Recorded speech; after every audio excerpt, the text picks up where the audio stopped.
was aimed at my face. Oh yeah, I did. Here we go. Right. Well, it's a classic scene from literature.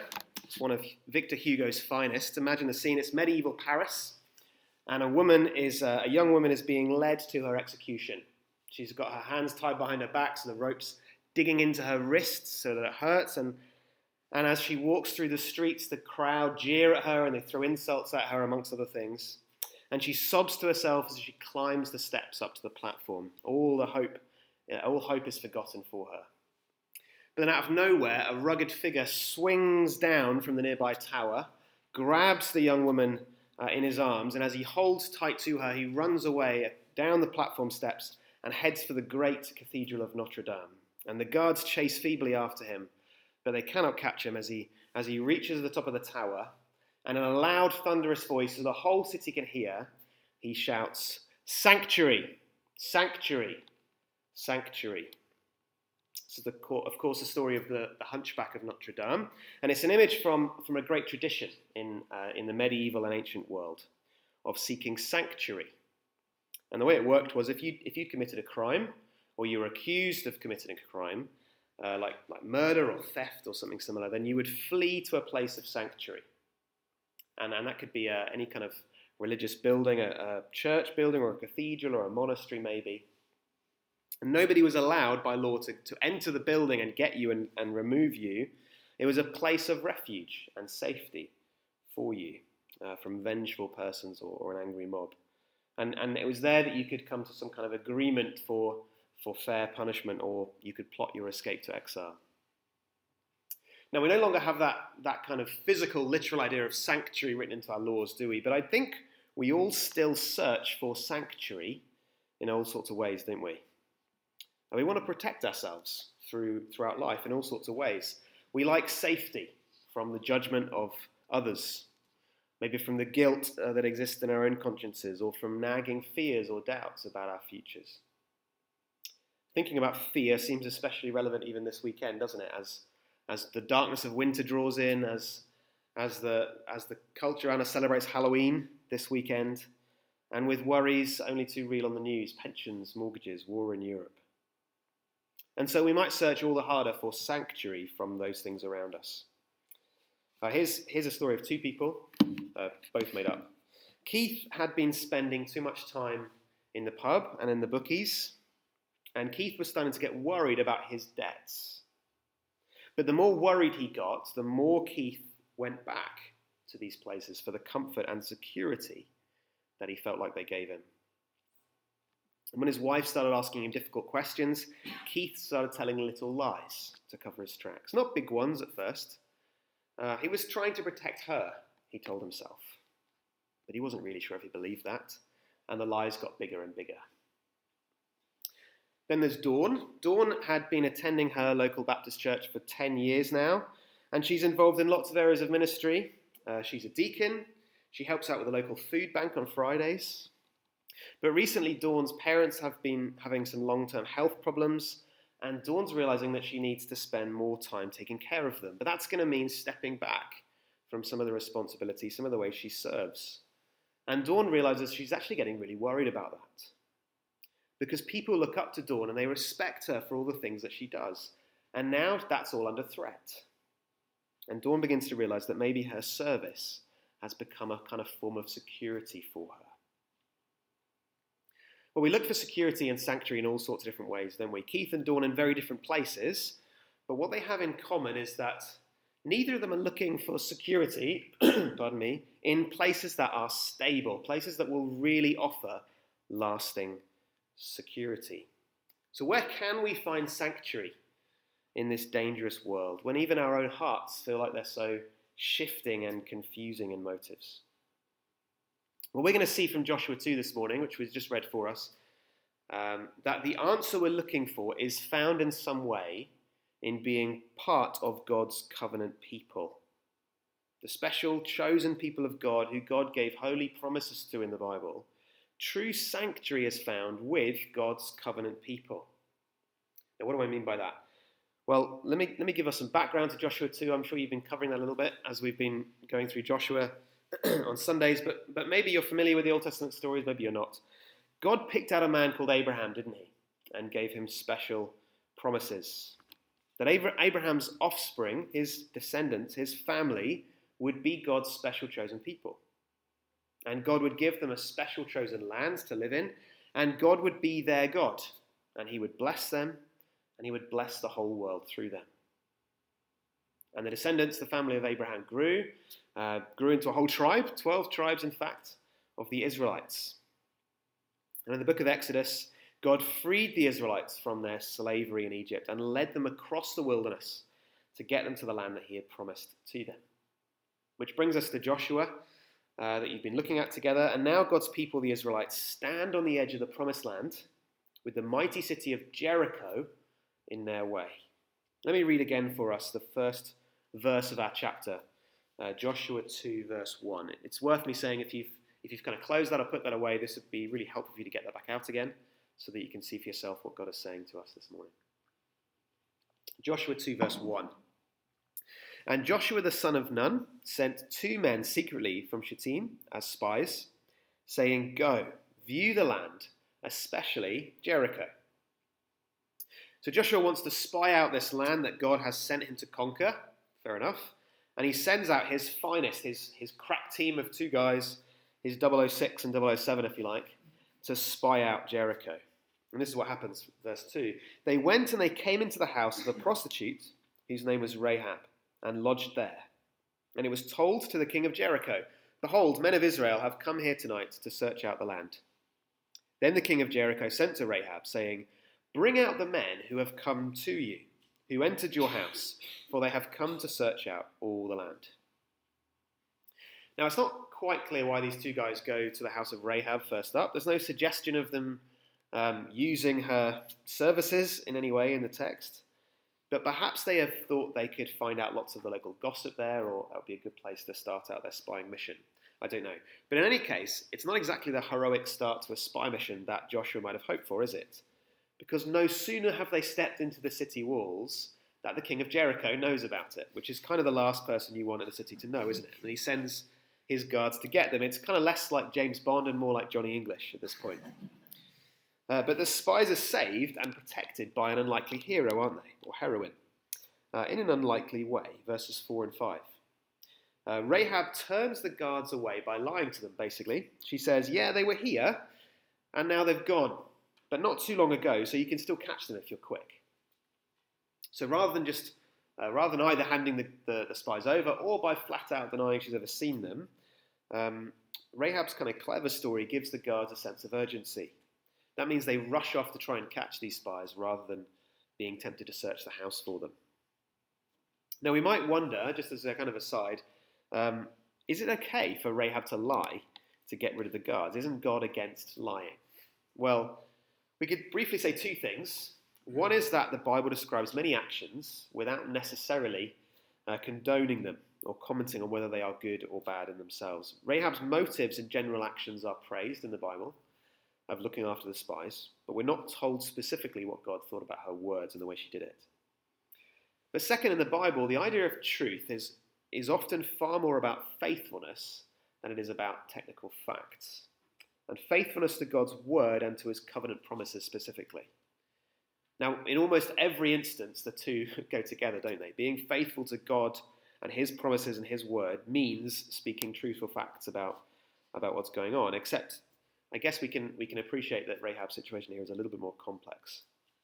Rahab puts herself at risk to be faithful to God rather than to her own people. That's the focus of what's going on here. But we don't have time to kind of discuss the fuller implications of that. The bigger question we've got to ask here is, why on earth would this woman, a woman of ill repute from Jericho, risk her neck for a couple of foreign spies? Doesn't make much sense, does it? I mean, these 2 guys, these 2 Johnny Englishes, if I can call them that, they're here to spy out her city for their army so that they can come and smash down the gates and conquer it. Meanwhile, if these guards from the king think for a minute that Rahab might be lying, They'll go inside, they'll turn the place upside down, they'll find the spies, and she'll probably be executed before sunrise. So on the face of it, it makes perfect sense for Rahab just to hand them over, doesn't it? Safety and security for Rahab would seem to be found in the walls of Jericho, wouldn't they? That's going to be important. But Rahab sees beyond how things simply seem. Look at what she says in verse 8. We'll read this whole paragraph again because the words that characters speak in Bible stories are often the most revealing about what God is telling us through this story. This is from verse 8. Before the men lay down, she came up to them on the roof and said to the men, I know that the Lord has given you the land, and that the fear of you has fallen upon us, and that all the inhabitants of the land melt away before you. For we have heard how the Lord dried up the water of the Red Sea before you, when you came out of Egypt, and what you did to the two kings of the Amorites who were beyond the Jordan, to Sihon and Og, whom you devoted to destruction. And as soon as we heard it, our hearts melted, and there was no spirit left in any man because of you. For the Lord your God, he is God in the heavens, above and on the earth beneath.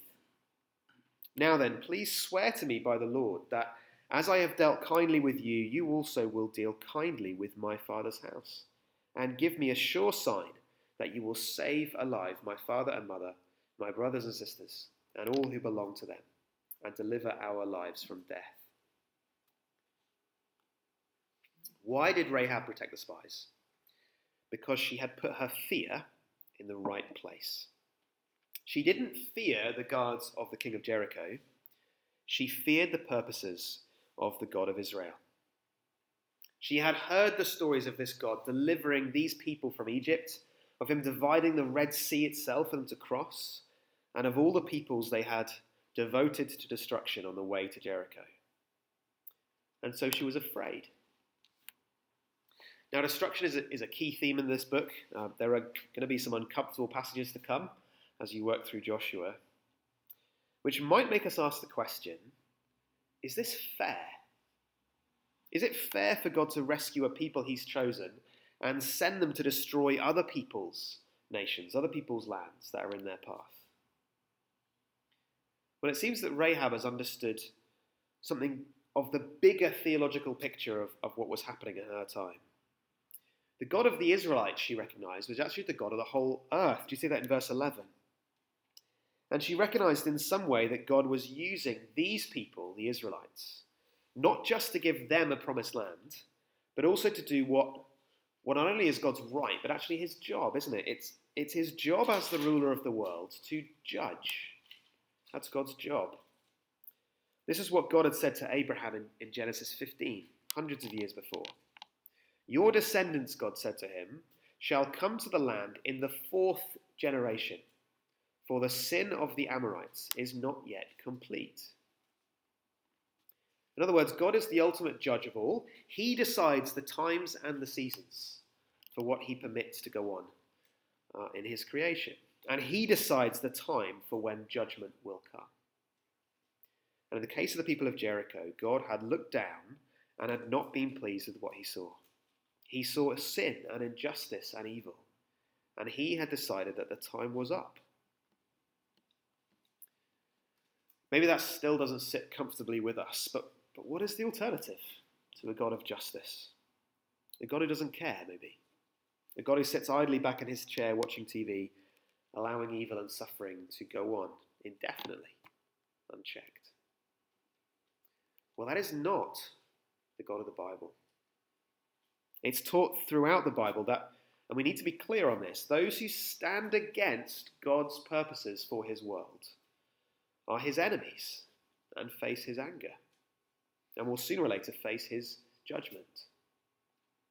That's not an easy thing to hear any more than it is an easy thing to stand here and say, but it's the word of God, it's the truth. James chapter 4 says this, what causes quarrels and causes fights among you? Is it not this, that your passions are at war within you? You desire and you do not have, so you murder. You covet and cannot obtain, so you fight and you quarrel. It's easy for us to blame other people for the things that we do. The evil of the world is mainly out there. I only yelled at him because he annoyed me.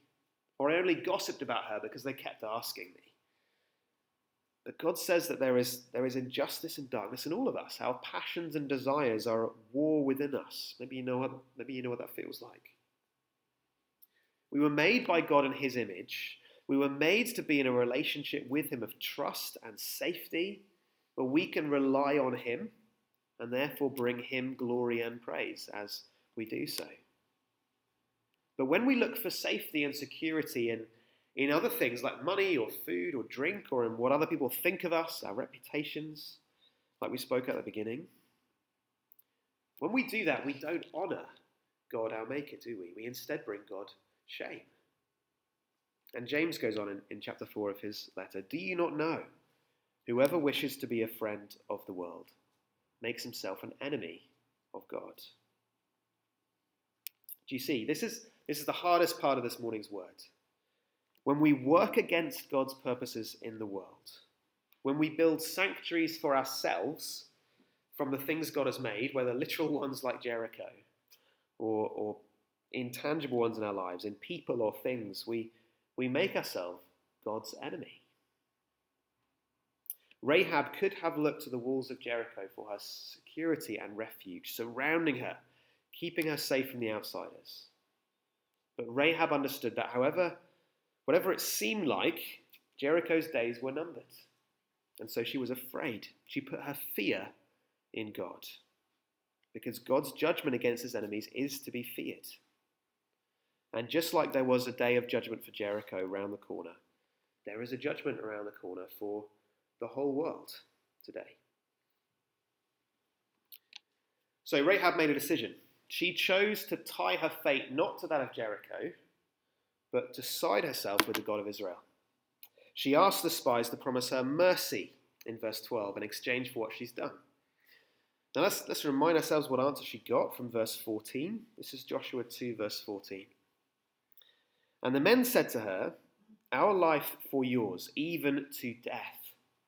If you do not tell this business of ours, then when the Lord gives us the land, we will deal kindly and faithfully with you.' Then she let them down by a rope through the window, for her house was built into the city wall, so that she lived in the wall." And from verse 17, "The men said to her, 'We will be guiltless with respect to this oath of yours that you have made us swear. Behold, when we come into the land, you shall tie this scarlet cord in the window through which you let us down. And you shall gather into your house your father and mother, your brothers, and all your father's household. Then if anyone goes out of the doors of your house into the street, his blood shall be on his own head, and we shall be guiltless. But if a hand is laid on anyone who is with you in the house, his blood shall be on our head. But if you tell this business of ours, then we shall be guiltless with respect to your oath that you have made us swear.' And she said, 'According to your words, so be it.' Then she sent them away, and they departed, and she tied the scarlet cord in her window." True sanctuary is found with God's covenant people. Even for someone like Rahab, who is very much an outsider in several different ways, isn't she? She is offered sanctuary, quite remarkably. And this is incredibly significant. Don't miss the strange thing Rahab is told to do.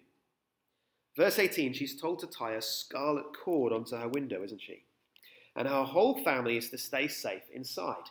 So presumably the spies are envisaging a kind of battle in Jericho, raging through the streets outside, fighting on the street corners. Not how it's going to work, but they don't know that yet. And the red cord is going to stand out clearly on the outside of this house so that they will know to leave this house alone. But what else does it make us think of? Well, remember how the story for the Israelites began. Remember where they've come from. If you have a Bible there, why don't you keep a finger in Joshua or a bookmark or something and turn back with me to Exodus chapter 12. And this is the night of Israel's liberation from Egypt. This is the story of the Passover. Exodus 12, verse 21. Let me read that. Moses called all the elders of Israel and said to them, "Go and select lambs for yourself, according to your clans, and kill the Passover lamb. Take a bunch of hyssop and dip it in the blood that is in the basin, and touch the lintel and the 2 doorposts with the blood that is in the basin. None of you shall go out of the door of his house until the morning, for the Lord will pass through to strike the Egyptians, and when he sees the blood on the lintel and on the 2 doorposts, the Lord will pass over the door and will not allow the destroyer to enter your houses to strike you. Now, just like he did in Egypt, the Lord, in this case through the Israelites, was going to strike his enemies in Jericho with destruction. But as long as Rahab and her family stayed in the house, marked with this scarlet cord, like the blood of a lamb on the doorposts, the Lord would pass over her house. Do you see the significance of what is being said to Rahab? And also to generations of Israelites who might look back afterwards and read this account in Joshua. True sanctuary is found in God's covenant people, and membership in God's covenant people is open to all by faith. God's covenant people wasn't just for the ethnic Israelites, the literal genetic descendants of Abraham. And if any Old Testament Israelite thought that, then they missed the point, and they need to read Joshua 2. That's what it's here for in the first instance. It's here in Joshua to make that plain. In a few weeks, you'll see the opposite is true when you get to the story of Achan. But here's the point.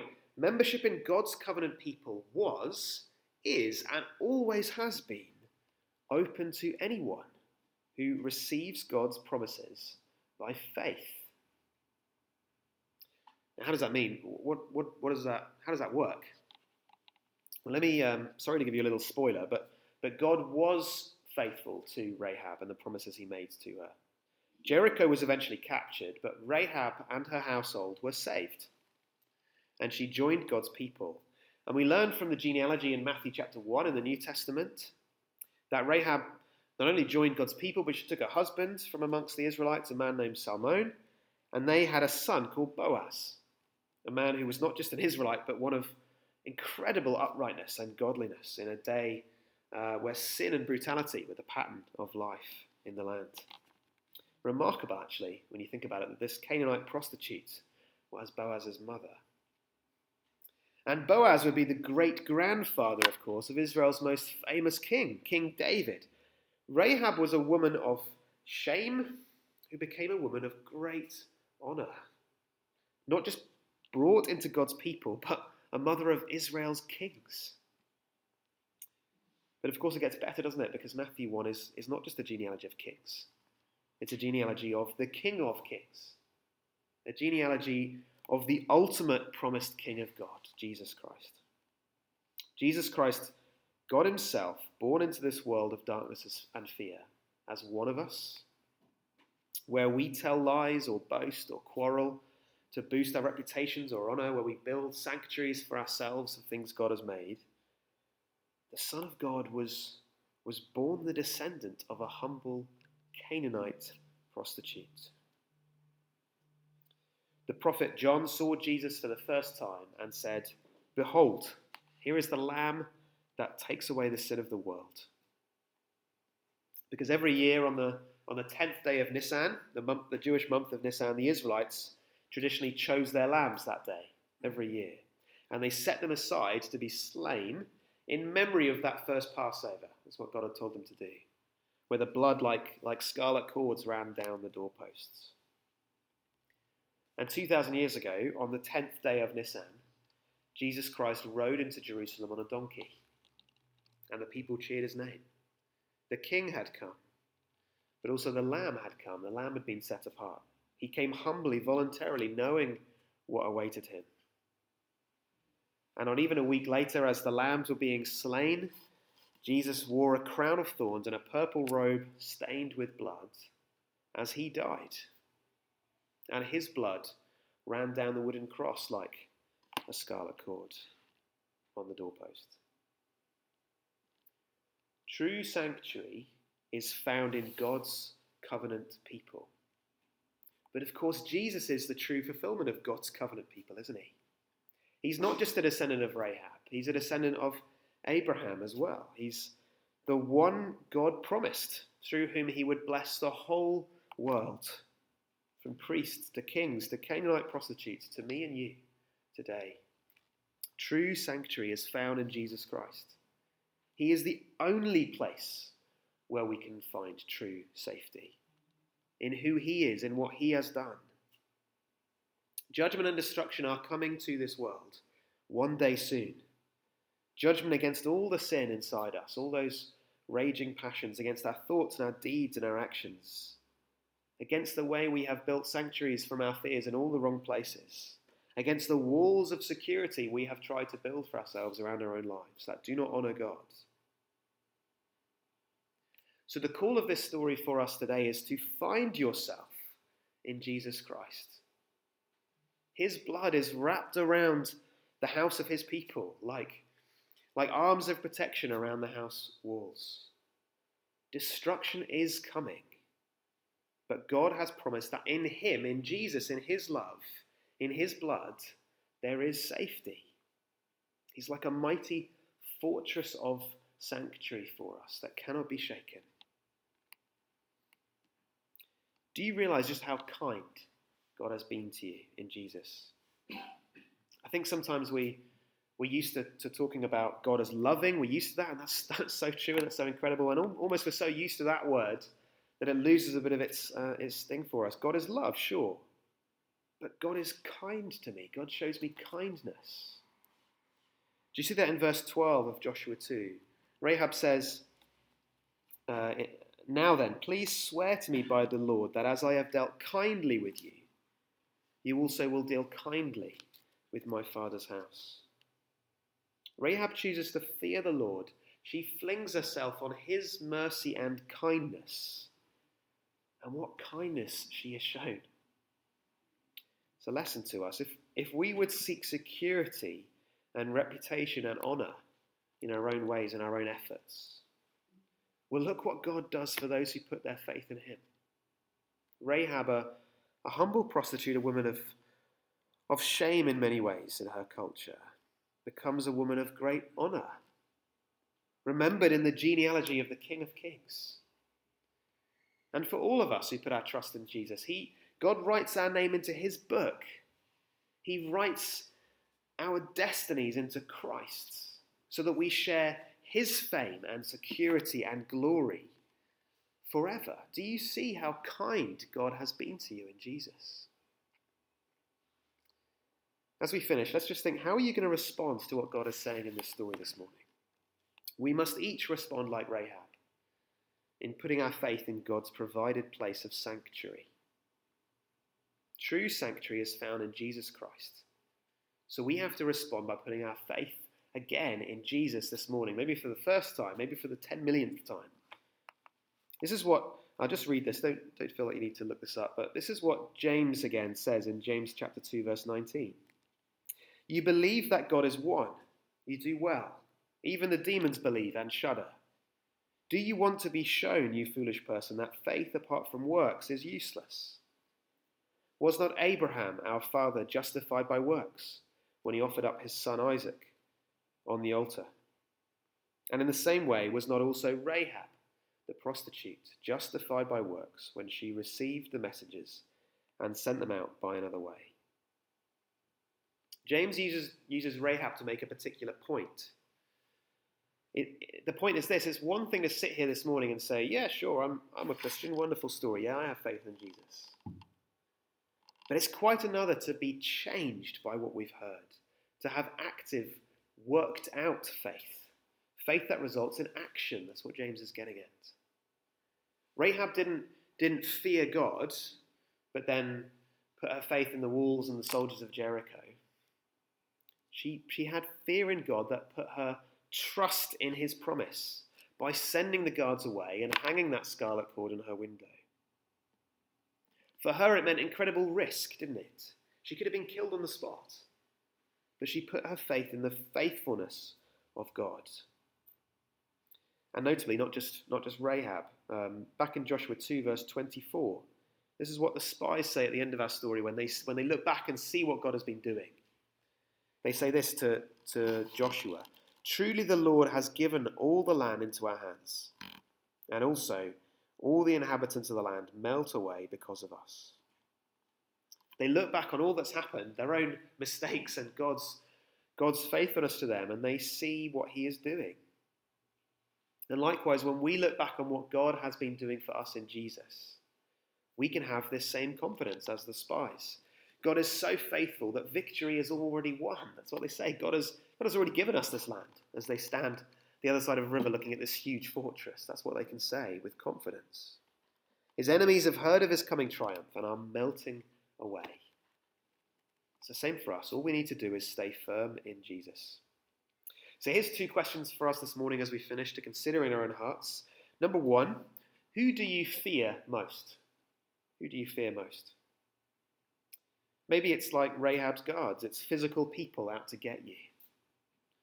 Maybe, like Keith at the start, it's what your husband or wife thinks of you, or even what you might think of yourself. Maybe you are the one you fear most. Or maybe like Dawn, it's the opinions of your community or your church. Who do you fear most?